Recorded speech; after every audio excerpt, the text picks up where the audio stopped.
नमस्कार, बहुत स्वागत है आपका। आप देख रहे हैं न्यूज टीवी इंडिया में, आपके साथ शिरोशी। चलिए खबरों की शुरुआत करते हैं आज की बड़ी खबर के साथ, जहां उत्तराखंड सरकार ने राज्य आंदोलनकारियों के लिए एक बड़ा फैसला लिया है। बड़ी खबर आपको बता रहे हैं कि उत्तराखंड सरकार ने राज्य आंदोलनकारियों के लिए एक बड़ा फैसला लिया है। मुख्यमंत्री पुष्कर सिंह धामी ने पेंशन में वृद्धि की घोषणा कर दी है। बड़ी खबर आपको बता रहे हैं कि मुख्यमंत्री पुष्कर सिंह धामी ने पेंशन में वृद्धि की घोषणा की है। बता दें कि जेल गए या घायल आंदोलनकारियों की पेंशन अब 7,000 रुपए प्रति माह होगी, जबकि अन्य आंदोलनकारियों की पेंशन 5,500 रुपए कर दी गई है।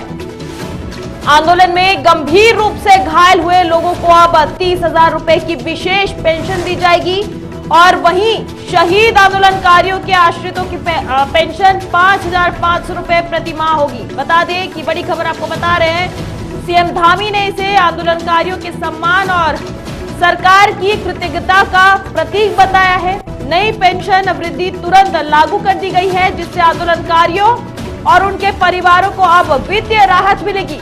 ये कदम राज्य आंदोलन के योगदानकर्ताओं के लिए सरकार का बड़ा तोहफा माना जा रहा है। बड़ी खबर आपको बता रहे हैं कि उत्तराखंड सरकार ने राज्य आंदोलनकारियों के लिए एक बड़ा फैसला लिया है। मुख्यमंत्री पुष्कर सिंह धामी ने पेंशन में वृद्धि की घोषणा की है, जिसमें जेल गए या घायल आंदोलनकारियों को पेंशन अब 7,000 रुपए प्रति माह होगी, जबकि अन्य आंदोलनकारियों की पेंशन 5,500 रुपए कर दी गई है।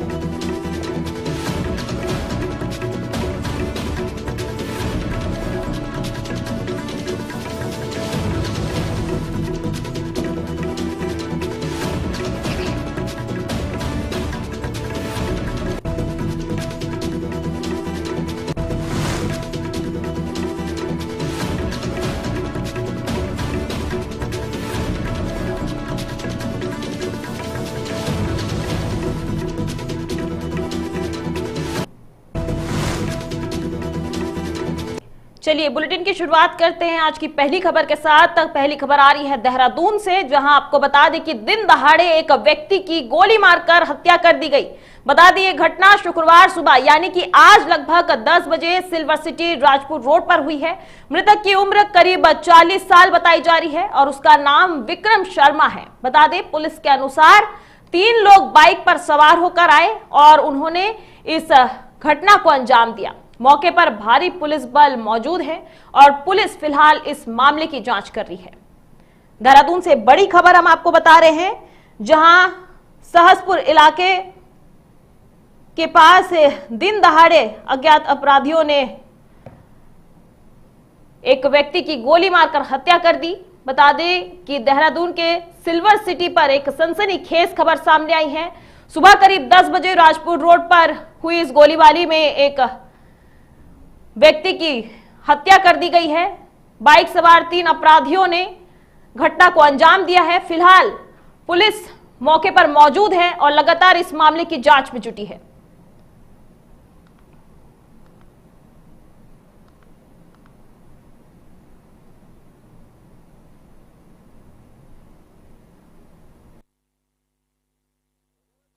जिम करने यहाँ पर एक व्यक्ति आता है, प्रातः की बात है 10:15 बजे की, और इनका नाम विक्रम शर्मा पता चला, जो यहाँ जिम करने आते थे और जिम करके लौट रहे थे, तो यहाँ पर 2 अज्ञात लोगों ने उनको गोली चलाई है, जिससे इनकी मृत्यु हुई है।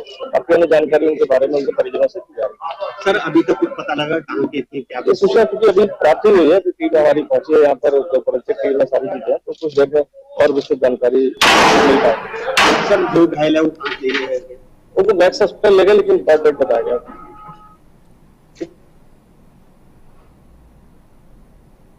चलिए खबरों में आगे बढ़ते हैं। देहरादून से, जहां सहसपुर इलाके में धौलास और हरियावाला की 20 एकड़ जमीन को लेकर एक बड़ा विवाद खड़ा हो गया है। बता दें अब यह मामला पूरे उत्तराखंड में चर्चा का विषय बन गया है।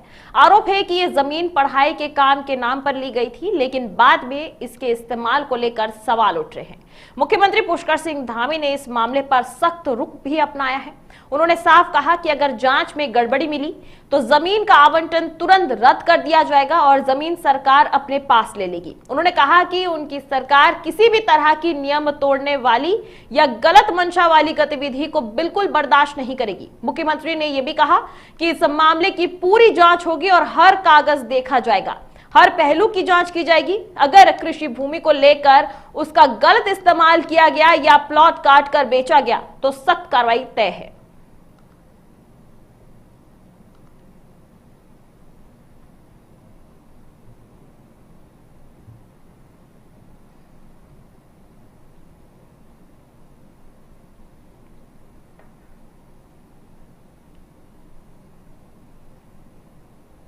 देहरादून से खबर है, जहां मुख्यमंत्री पुष्कर सिंह धामी ने अपना सख्त रुख अपनाया है। बता दें, सहसपुर इलाके में धौलास और हरियावाला की 20 एकड़ जमीन को लेकर एक बड़ा विवाद खड़ा हो गया है। बता दें कि ये जमीन पढ़ाई के काम के नाम पर ली गई थी, लेकिन बाद में इसके इस्तेमाल को लेकर कई सवाल उठ रहे हैं। इस दौरान मुख्यमंत्री पुष्कर सिंह धामी ने कहा कि अगर जांच में गड़बड़ी मिली तो जमीन का आवंटन तुरंत रद्द कर दिया जाएगा और जमीन सरकार अपने पास वापस ले लेगी।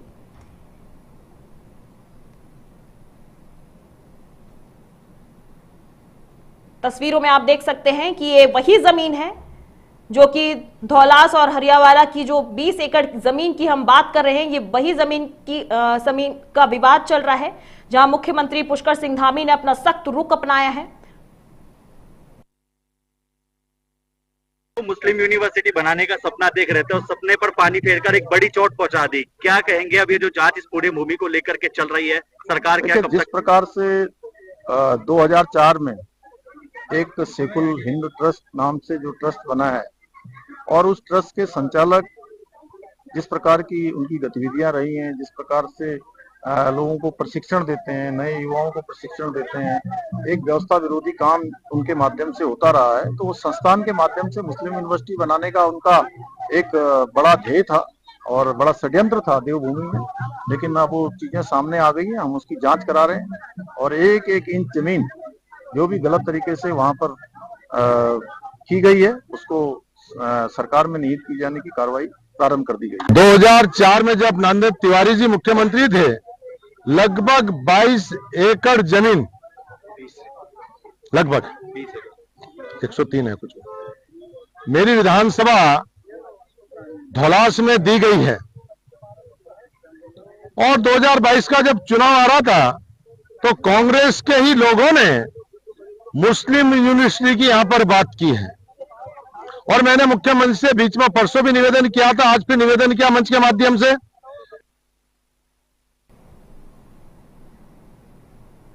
रुक करते अगली खबर की ओर, जहां केंद्र सरकार के उस फैसले के बाद बहस तेज हो गई जिसमें सभी सरकारी कार्यक्रमों, बैठकों और स्कूलों में वंदे मातरम के 6 छंद तय समय पर गाने की बात कही गई। बता दें, इस मुद्दे पर अब अलग अलग राय सामने आ रही है। इसी कड़ी में जमीयत उलमाए हिंद उत्तराखंड के अध्यक्ष मौलवी आरिफ ने अपनी बात रखी। उन्होंने कहा कि वंदे मातरम को लेकर मुस्लिम समाज की आपत्ति नहीं है, यह धार्मिक मान्यता से जुड़ा मामला है। उनके मुताबिक इस्लाम में इबादत सिर्फ अल्लाह की होती है और किसी और के आगे सजदा नहीं किया जा सकता। मौलवी आरिफ ने कहा कि मुस्लिम समाज देश से प्यार करता है और आजादी की लड़ाई में उलेमाओं का बड़ा योगदान रहा है। उन्होंने साफ कहा कि देश हमारे लिए प्यारा है और साथ ही लेकिन हम अपने मजहबी उसूलों से समझौता नहीं कर सकते। फिलहाल इस मुद्दे पर देश भर में चर्चा जारी है और अलग अलग पक्ष अपनी राय रख रहे हैं।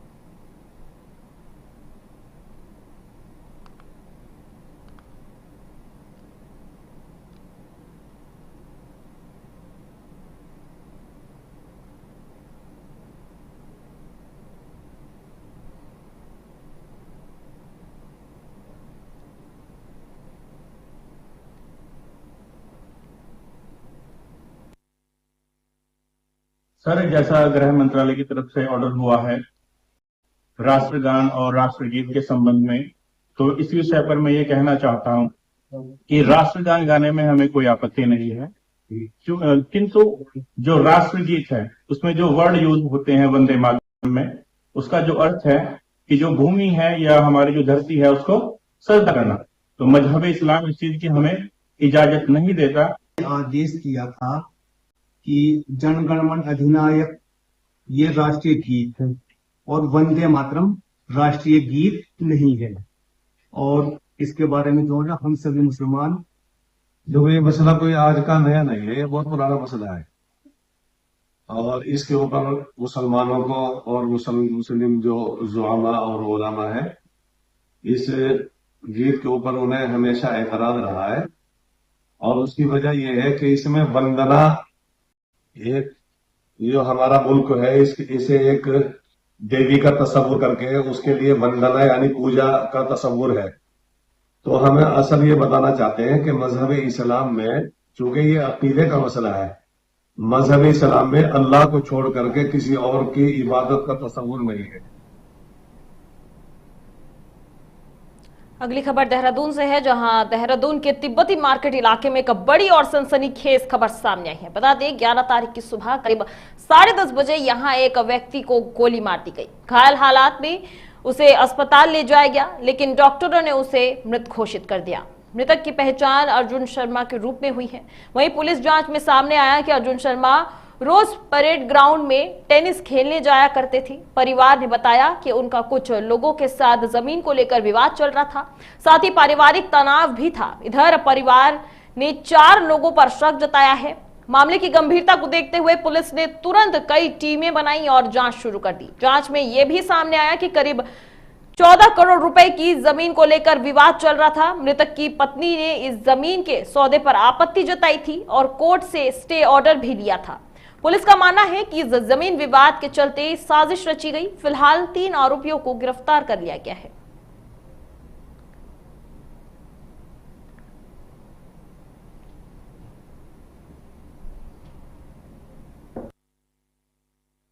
दिनांक 11 तारीख को 10:30 बजे एक सूचना प्राप्त होती है कि एक व्यक्ति को जो है तिब्बती मार्केट के पास जो है गोली मार दी गई और जब उनको अस्पताल ले जाया गया तो ब्रॉड डेड हो गए थे। उनकी पहचान अर्जुन शर्मा जी के रूप में हुई थी। जब उनके घर पे इस संबंध में संपर्क किया गया तो उनके द्वारा बताया गया कि वो अक्सर जो है परेड ग्राउंड में वहां पर टेनिस खेलने जाया करते थे।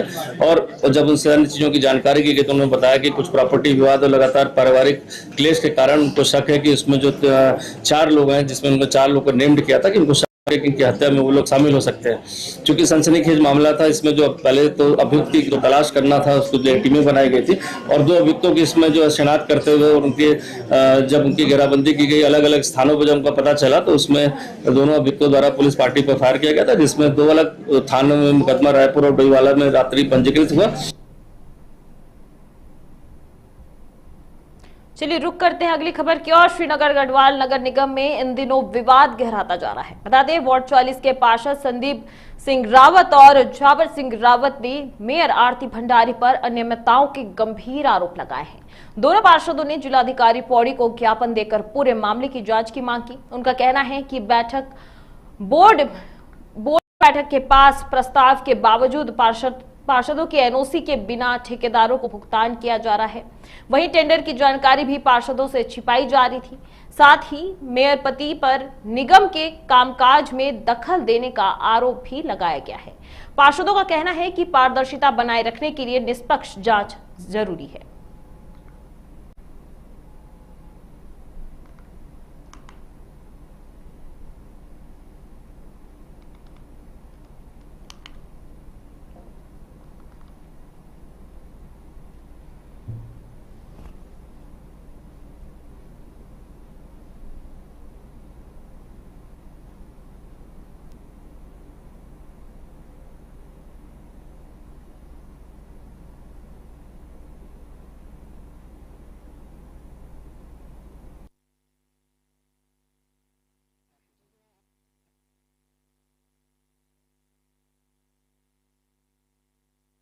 ऐसा अभी कुछ नहीं है। मैं तो भाजपा की पहले से ही सिपाही रही हूँ और वो बात अलग है कि भाजपा के परिवार से आज हम अलग हैं, ऐसा कुछ नहीं है। मैं भगवाधारी हूँ, मैं सनातनी हूँ और इस बात का मुझे गर्व है। बयान में ये है नहीं कि कौन 2 पार्षद क्या बात कर रहे हैं। और मेरे पे अगर आरोप है कि मैंने अगर पार्षद पति को बाहर किया है तो मैं आपके संज्ञान में ला दूं कि मैंने मीटिंग हॉल से पार्षद पति को बाहर किया। नगर निगम का मैं झावर सिंह रावत वार्ड नंबर 18 गणेश बाजार से पार्षद और विषय जिलाधिकारी महोदय को एक ज्ञापन देने आए थे।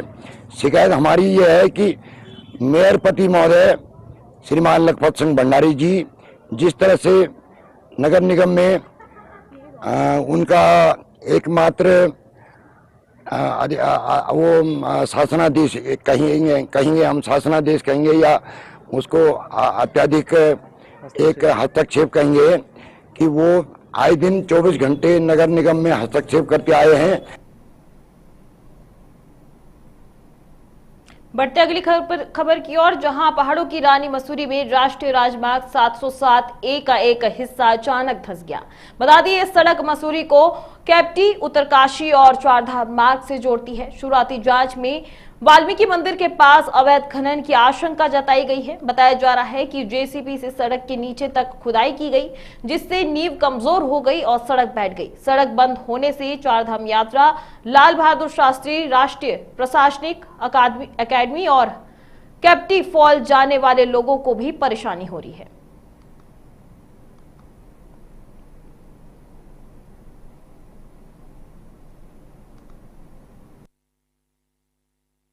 अब इसमें हम अभी कुछ कह नहीं सकते, क्योंकि पूरी लूज मिट्टी दिख रही है इसमें और किस वजह से गिरा है। अभी हम अंदर इसमें कल लेबर लगेगी, उसको खोदने के बाद ही बता सकते हैं किस रीजन से गिरा है। क्षतिग्रस्त हो गया है, तो हम तुरंत यहाँ मौके पर उपस्थित हुए हैं और मौके पर अभी मलबा हटा के फिलहाल देखेंगे कि इसके क्या कारण है दीवार गिरने के, क्योंकि अभी आए हैं। फिलहाल मलबा हटाने के बाद ही पश्चात पूरा पता चल पाएगा कि क्या कारण है, और मार्ग को पुनर्वस्था में लाने की कार्रवाई हम कल से प्रारंभ कर देंगे।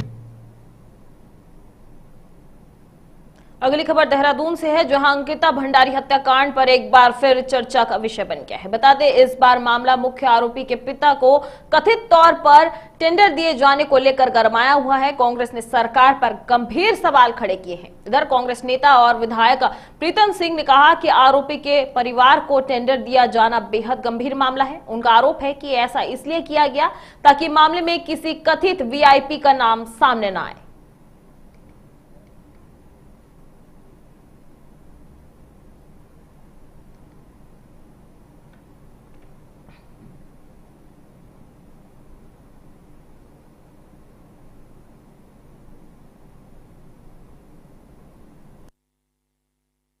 देखिए, अंकिता भंडारी हत्याकांड में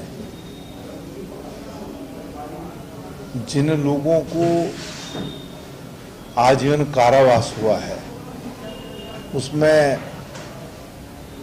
जो आर्य परिवार है उसके पिताजी को एक निविदा दी गई है, और वो इसलिए दी गई है ताकि जेल में बंद जो आरोपी हैं वो जो वीवीआईपी की बात हो रही है उसका खुलासा ना करें। देहरादून जिले के विकासनगर क्षेत्र के ग्राम जमीनीपुर से एक दुखद खबर सामने आई है, जहां 12वीं कक्षा में पढ़ने वाले एक छात्र की गड्ढे में गिरने से मौत हो गई। बताया जा रहा है कि युवक बाइक से अपने घर लौट रहा था, तभी सड़क पर बने गहरे गड्ढे में वो गिर गया।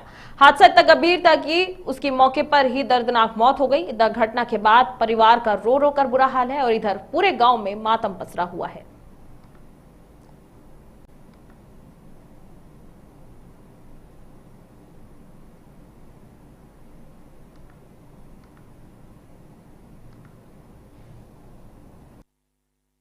जमीनीपुर ग्राम सभा का बच्चा लड़का था जो अभी 12th क्लास में पढ़ रहा था, अनुज नाम का।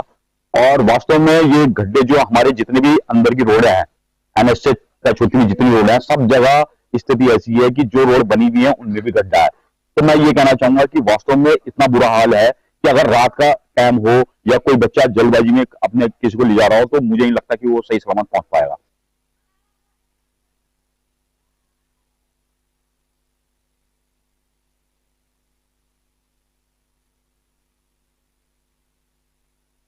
भारतीय किसान यूनियन देहरादून ने जोरदार प्रदर्शन किया। बता दें, प्रदर्शन के बाद किसानों और आशा कर्मियों ने सचिवालय की ओर कूच किया, लेकिन पुलिस ने उन्हें सचिवालय के पास वेरिफिकेशन पॉइंट पर रोक दिया है। बता दें, इसके बाद संयुक्त मोर्चा के आंदोलनकारी सड़क पर ही बैठ गए और सरकार के खिलाफ आवाज उठाई। किसानों ने केंद्र सरकार पर अमेरिका के साथ किए जा रहे व्यापार समझौते को देश के किसानों के लिए नुकसानदेह बताने का आरोप लगाया।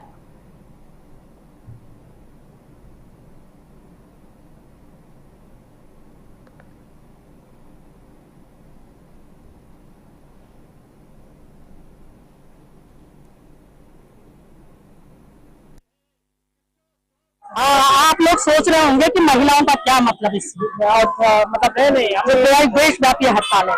असल में क्या है कि हमारा एक सीधी समझ है जनवादी महिला समिति की कि जब तक वर्किंग जो लोग हैं, मजदूर जो है, उसके हाथ में सत्ता नहीं आती, तब तक जो महिलाओं की समानता का अधिकार है, महिला मुक्ति की बात है, वो संभव नहीं है। केंद्रीय ट्रेड यूनियनों ने इस हड़ताल का समर्थन किया है, संयुक्त आह्वान किया है।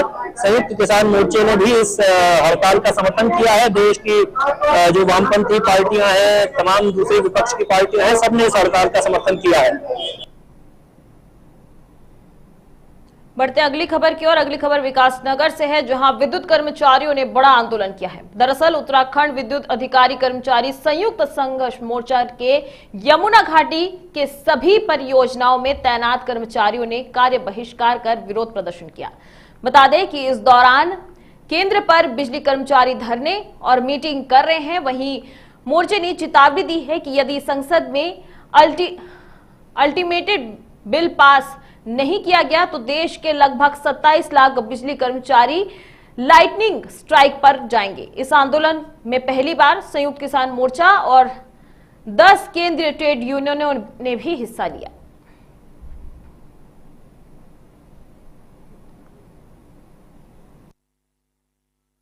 जी, जानना चाहेंगे कि लगातार जो है भूमि अधिग्रहण की जो लॉ है वो चलती जा रही है, क्या लगता है कि इसमें कुछ समाधान निकल पाएगा?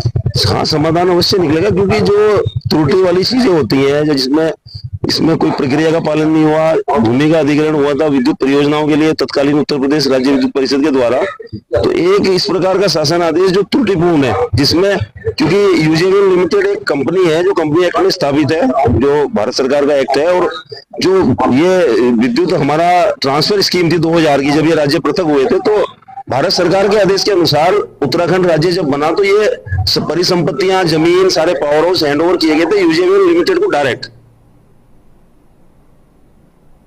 देश भर में 15 फरवरी 2026 को महाशिवरात्रि का पावन पर्व मनाया जाएगा। इस अवसर पर धर्मनगरी हरिद्वार से गंगा जल लेकर कांवड़िए अपने अपने गंतव्य स्थान लौट रहे हैं।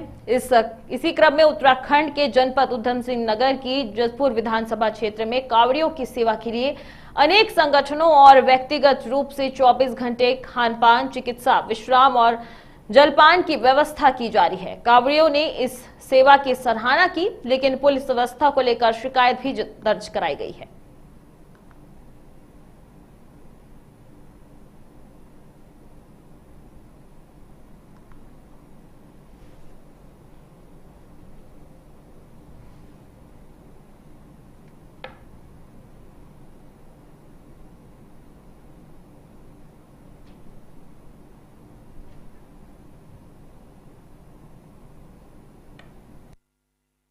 मैं आपका धन्यवाद करना चाहूँगा कि आप यहाँ पहुँचे और कांवड़ियों का हालचाल जान रहे हैं, क्योंकि मैंने आज तक देखा नहीं कि कोई पत्रकार जाए कांवड़ियों का हालचाल जाने, लेकिन आप यहाँ पहुँचे, आपका बहुत बहुत धन्यवाद। मेरा नाम विक्रम सिंह है, मैं जाफरपुर रहता हूँ और ग्राम पंचायत लंबा खेड़ा से मैं पूर्व प्रधान भी रह चुका हूँ। तो मैं हर साल कांवड़ लेने जाता हूँ और इस बार हम कांवड़ लेने गए हैं। हम 4-5 भोले हैं और हमने 10 तारीख को सुबह जल उठाया है और 10 तारीख को सुबह जल उठा के आज हम अभी जसपुर में हैं इस समय, जसपुर चौराहे से थोड़ा सा आगे, जैसा आप बैठे ही है। और व्यवस्था की बात की जाए तो व्यवस्था हर जगह अच्छी है, क्योंकि आजकल लोग बड़ा अच्छी सेवा करते हैं, बड़ा अच्छा लंगर वगैरह लगाते हैं। हरिद्वार से जल लेके आ रहा हूँ। यूपी में बहुत ही व्यवस्था बढ़िया पुलिस प्रशासन का, लेकिन उत्तराखंड में ऐसा कोई पुलिस का व्यवस्था, प्रशासन का ऐसा कोई व्यवस्था नहीं देखा। शहरों के अंदर मोटरसाइकिल, बड़ी गाड़ियाँ, ट्रैफिक, बोले को आने जाने में बहुत दिक्कत हो रहे हैं, गाड़ी कांवड़ों में टकरा रहे हैं, तो बहुत ही भीड़ भड़का बहुत है जसपुर शहर के अंदर। समदर्शी संस्था जसपुर से जुड़ा हुआ हूँ और हमारी समदर्शी संस्था प्रत्येक वर्ष की भांति इस बार भी यहाँ पे चिकित्सा का शिविर लगा हुआ है। हल्द्वानी के मंडी क्षेत्र में एक ऐसा हत्याकांड हुआ जिसने पूरे शहर को हिलाकर रख दिया। बता दें, लेकिन पुलिस ने सिर्फ 12 घंटे में ही खुलासा कर दिया गया। बता दें, हल्द्वानी के मंडी क्षेत्र में हुए सनसनीखेज डबल मर्डर कांड का पुलिस ने महज 12 घंटे में खुलासा कर दिया है। एसएसपी मंजुनाथ टीसी ने प्रेस कॉन्फ्रेंस में बताया कि मुख्य आरोपी गौरव नेगी उर्फ अक्कू ठाकुर समेत 4 आरोपियों को गिरफ्तार किया गया है।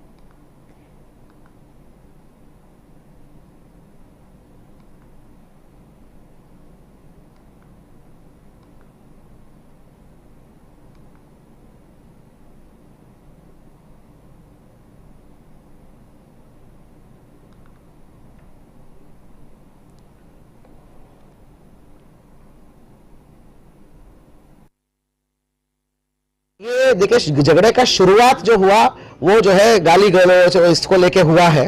मतलब ये सब अभियुक्तों का ही कहना है अभी तक, क्योंकि और एक चश्मदीद गवाह का, तो ये इनका है, इनका जबानी है कि उसको लेके शुरू हुआ कि एक दूसरे का शुभम और एक और व्यक्ति के ऊपर, फिर जो है इसका बीच बचाव के लिए अक्कू ने थप्पड़ वप्पड़ मारा। तो इस बात पे बहस हुई कि अक्कू क्यों थप्पड़ मार सकता है, इस बात पे गाली गलौज हो गई, शराब का थूकना हुआ। फिर बाद में वो मतलब बहुत डीप नशे में थे, वो गिर भी गए। तो गिरने के दौरान वो लक्ष्मी जाके उठा रही थी, फिर जो है लक्ष्मी को कोई और उठा रहा था, फिर तुमने कैसे हाथ लगा दिया, ये सब बात बेसिकली हेवी नशे में छोटी बात को लेकर इन्होंने जो है सबसे पहले तो शुभम को मतलब गिरा दिया, गिराते ही उस पर पत्थर कुचल दिया। सेकंड इस पे तुरंत बाद जो है लक्ष्मी जो जिंदा थी उसको भी उन्होंने कुचल दिया। बढ़ते अगली खबर की ओर। बाजपुर में पत्रकार और पुलिस के बीच विवाद गर्माता जा रहा है, और ये हम इसीलिए कह रहे हैं क्योंकि पत्रकार विमल भारती ने पुलिस पर मारपीट और प्रताड़ना के आरोप लगाए हैं। लेकिन सीओ विभव सैनी ने प्रेस कॉन्फ्रेंस कर आरोपों को पूरी तरह खारिज किया है। वहीं सीओ ने बताया कि पीडब्ल्यूडी विभाग ने पत्रकारों को कई बार अवैध अतिक्रमण हटाने के नोटिस दिए थे और कार्रवाई के दौरान पुलिस सुरक्षा में मौजूद भी थी। इधर उन्होंने कहा कि पत्रकार ने अधिकारियों के साथ अभद्रता किया है और साथ ही महिला अधिकारी की तहरीर पर मुकदमा दर्ज हुआ है।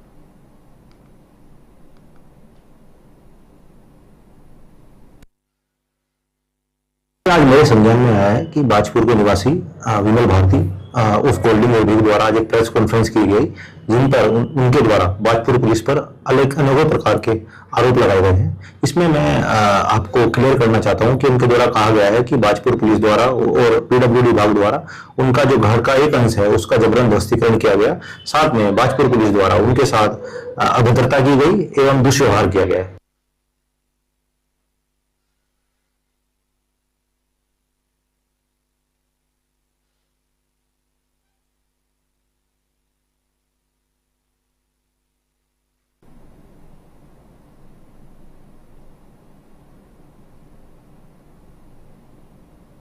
ऋषिकेश और आसपास के क्षेत्रों में नशा तस्करों के लिए अब कोई जगह नहीं बची है। ये मुनिकीरेती पुलिस ने साबित कर दिया है। बता दें, मुनिकीरेती पुलिस ने गैंगस्टर एक्ट में वंचित चल रहे 2 शातिर नशा तस्करों को गिरफ्तार किया है। नशा मुक्त उत्तराखंड अभियान के तहत टिहरी पुलिस ने मादक पदार्थ तस्कर करने वाले गिरोह के खिलाफ कड़ी कार्रवाई शुरू की है। गिरफ्तार अभियुक्तों में आपको बता दें गोपाल जायसवाल उर्फ गोपाली और रेखा साहनी शामिल है।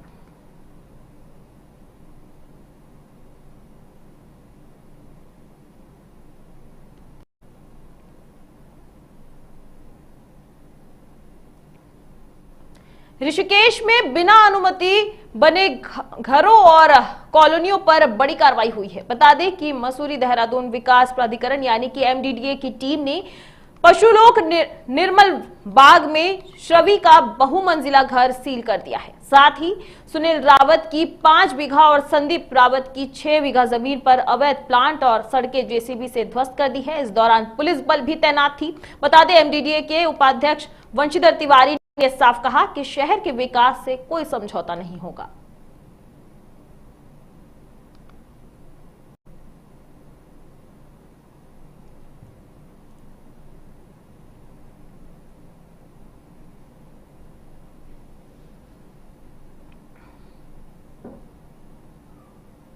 उत्तराखंड में राजनीतिक हलचल तेज हो गई है। भाजपा के बड़े नेता पूर्व राष्ट्रीय अध्यक्ष और केंद्रीय स्वास्थ्य मंत्री जगत प्रकाश नड्डा यानी कि जेपी नड्डा 14 फरवरी को प्रदेश दौरे पर आ रहे हैं। इस दौरान वे पार्टी के कोर ग्रुप की अहम बैठक लेंगे। बैठक में आगामी संगठनात्मक कार्यक्रमों, चुनावी रणनीति और सरकार संगठन समन्वय पर चर्चा भी होगी। प्रदेश नेतृत्व ने कोर ग्रुप के सभी सदस्यों को बैठक में शामिल होने के लिए आमंत्रित किया है। वहीं पार्टी के नेताओं का कहना है कि नड्डा का यह दौरा प्रदेश संगठन के लिए बेहद महत्वपूर्ण है और इससे आगामी कार्यक्रमों और रणनीति को दिशा मिलेगी।